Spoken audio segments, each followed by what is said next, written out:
Okay, so chapter 7, methods in calculus. And actually, I think chapter 7 really is like 3 mini chapters. There's one sub part of it about differentiation, one about limits, and one about integration. So it's not like this is all themed together. They are like very separate, and yeah, they kind of sit in these different parts of calculus, really. So what I've said is I recommend learning this after you've completed nearly all of CP2. It should be one of the last things you study, as the algebraic demands are quite heavy, and particularly when you do the integration part, you need to be able to do the integration across all of normal maths and across all of Core Pure 2 as well. So it's just important that you are kind of doing this right towards the end of your study. And of course, there'll always be exam questions as well. So we've got Leibnitz theorem, L'Hopital's rule, and the Weierstrass substitution, all named after different mathematicians. And I've just kind of give you a bit of a preview of what each bit is like. Leibniz theorem is basically the binomial distribution of derivatives, okay? So it's about when you're doing the product rule, you'll see that there's going to be a binomial coefficient, which is pretty good. And L'Hopital's rule is to do with limits, it's to do with indeterminate forms, and it uses differentiation. And then the Weierstrass substitution is integration by substitution using the T formulae. And this is the Weierstrass substitution that we've got. So we have some advanced differentiation, advanced limits, and advanced integration, but there's not really anything super new here. This formula looks scary, but it's really not scary at all. It's just trying to break down what each of these bits mean.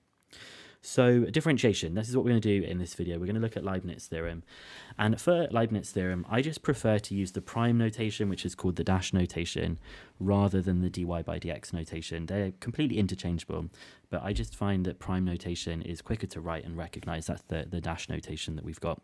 So we're going to try and prove what Leibniz theorem actually is. We're going to try and prove this thing that we wrote up here, or I pre-wrote up here, and we're going to basically just do it ourselves, okay? So it says here, if y equals uv, where u and v are functions of x, find a formula for the nth derivative of y. Now, what I mean by that is it's just basically applying the product rule loads and loads and loads. And if you've just done the previous part of chapter 6 with me on Taylor series, you'll see how there was a lot of product rule coming up anyway. So we're going to say that y equals uv, and we're going to spot the patterns. And I already gave you a bit of a spoiler by saying it's the binomial distribution of derivatives, but we're going to see it in action. So product rule, I'm going to differentiate the u and keep the v the same.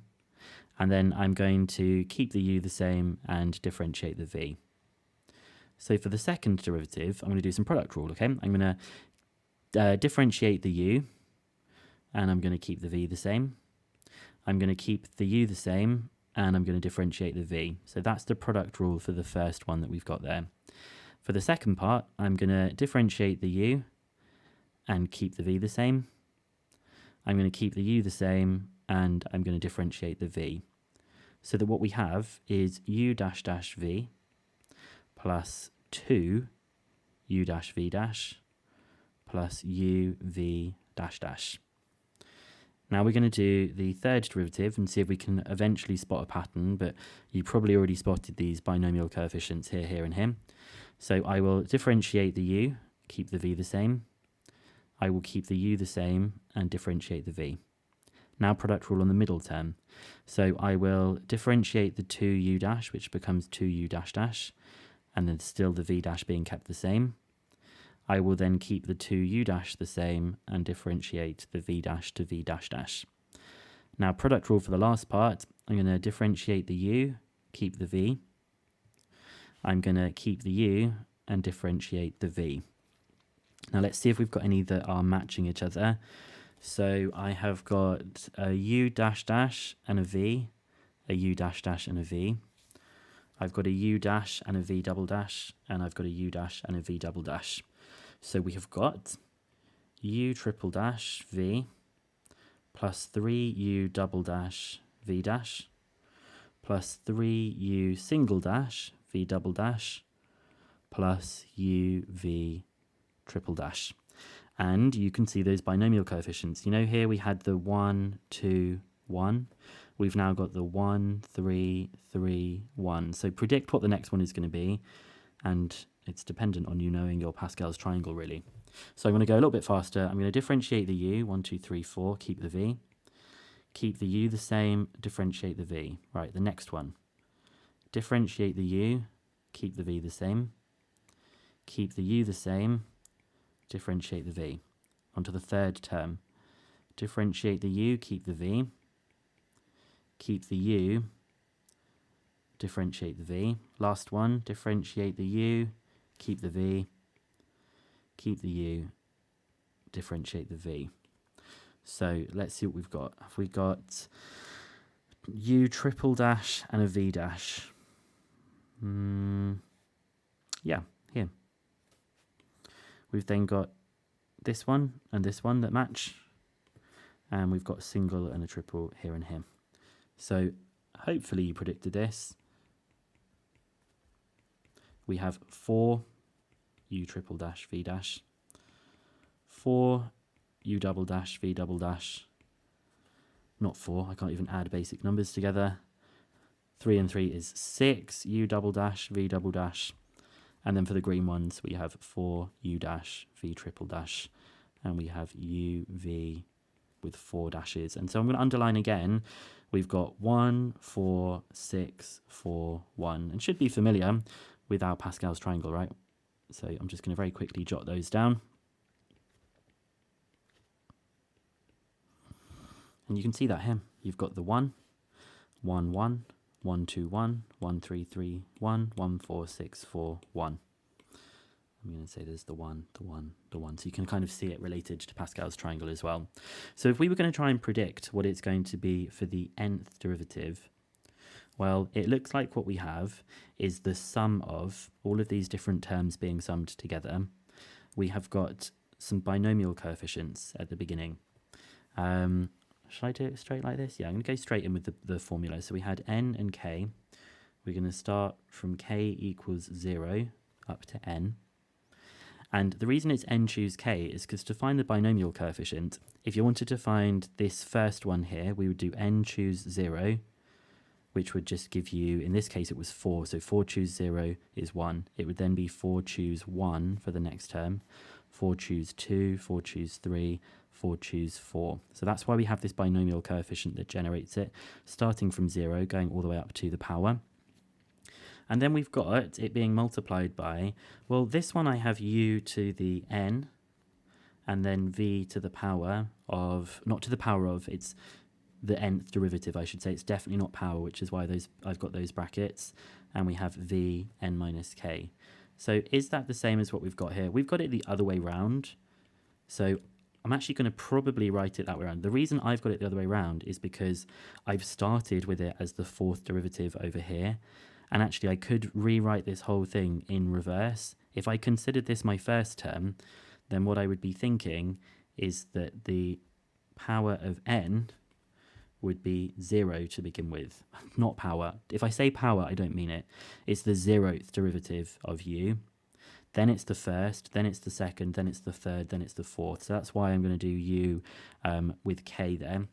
And then the derivative of v is n minus k. So here, it was, when k is 0 and it's the first one, it is just 4 minus 0, which is 4, and then it decreases each time. But it doesn't really matter which way round these two derivatives are, because the binomial is symmetrical in both directions. It's not in both directions, it's just fully symmetrical. So it doesn't really matter. What this is basically saying is, add in the binomial coefficient, add in the binomial coefficients, and multiply the corresponding derivatives of u and v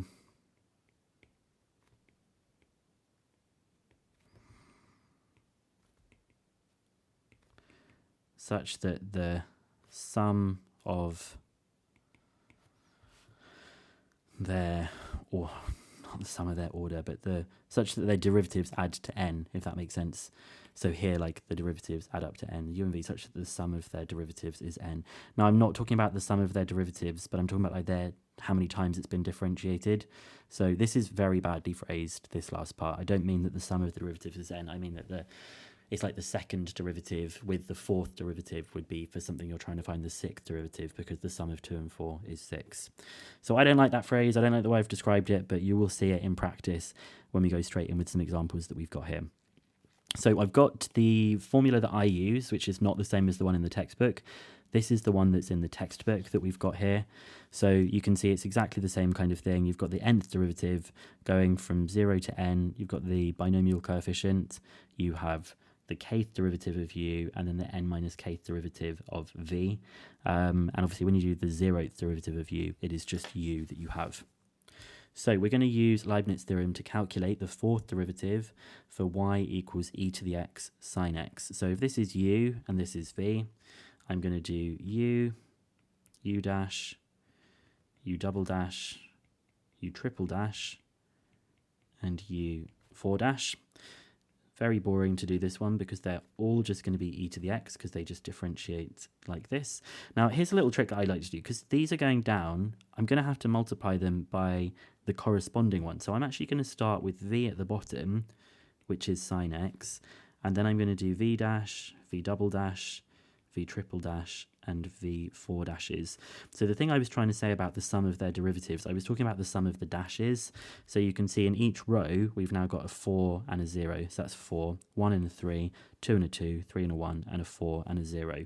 So you get them kind of already matched. So in a second, all we have to do is just match them like this, rather than doing like diagonal kind of matches.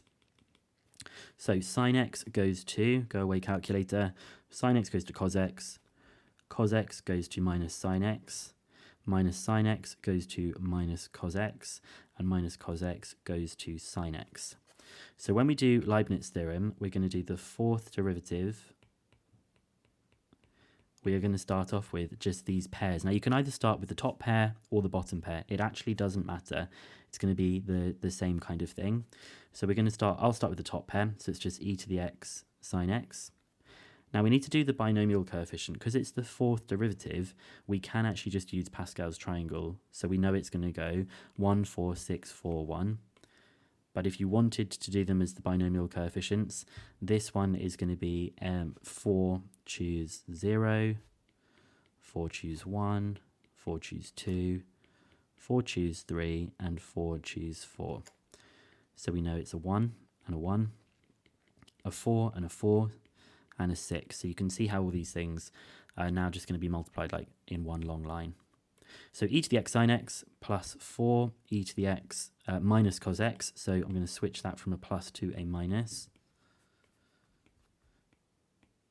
My next one is also a minus, so it's going to be minus 6 e to the x sine x. I'm just looking across those rows. And then I'm going to get plus 4 e to the x cos x. And then my last one is e to the x sine x. So looks like they've all got e to the x with them, so I'm going to take that out as a factor. And then for the sine x parts that we've got, we have a sine x, a 6 sine x, and a sine x. So that's a sine, that's 2 minus 6, that's minus 4 sine x. And then for the cos parts that we've got minus 4 cos x plus 4 cos x. Oh, so they actually just cancel. So our answer is minus 4 e to the x sine x for that particular one that we've got there. Okay, so it's pretty simple. It's just do the derivatives in one direction, do the derivatives in the other, multiply them across, and make sure you add in the binomial coefficient. So I'm going to do another one here. We're going to do the third derivative using Leibniz theorem of x cubed cos 2x. So I'm going to do u dash, u double dash, triple dash. We are going to do x cubed, 3x squared, 6x, and 6. And then we're going to go in reverse. We're going to do v is cos 2x, v dash is 2 sine 2x, v double dash is 4 cos 2x, and v triple dash is 8 cos 2x.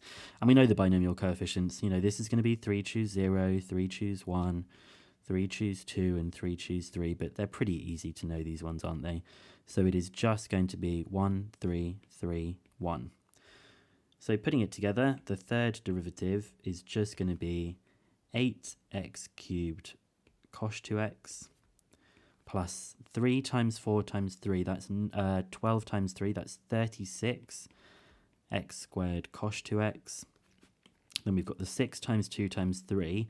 6 times 2 is 12, times it by 3 is 36, that's 36x sine 2x. I don't think I wrote this one correctly. Hopefully you were screaming at me and saying that's wrong, because it should have an alternating pattern, right? Cosh, shine. So I'm just going to adjust that down here because this should be shine.